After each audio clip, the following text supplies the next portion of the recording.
Hi friends, good evening all of you. या जेवण करायला. हो या जेवण करायला.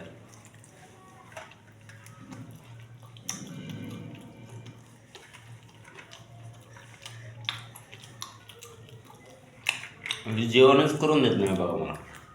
तसं काय नाही या, हा मग जेवण नाही करू देत.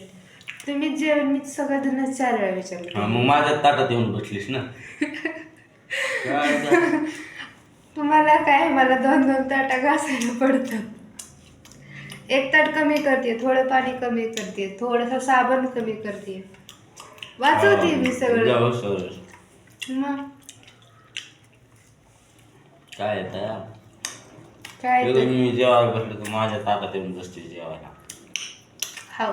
बघ मित्रांनो, हे खरं आहे गोष्ट काही.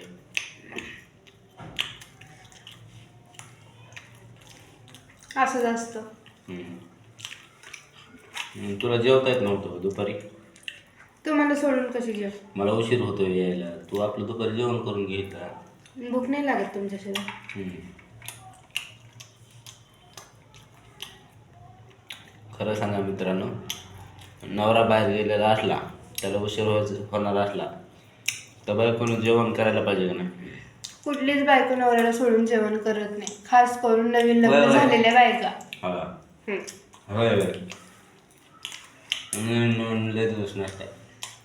पुन्हा भूक लागली इथून पुढे सुद्धा मी तुम्हाला सोडून जेवणार नाही, शब्द आहे माझा. पुन्हा भूक लागली की हादडीशील. शब्द आहे माझा. काना काना काना काना. असं काही नसतं हा. कसं असतं? आधीपासून नाही, जर सहा सवय असेल ना हम्म. सोबत जेवण्याची, तर ती तुटत नाही.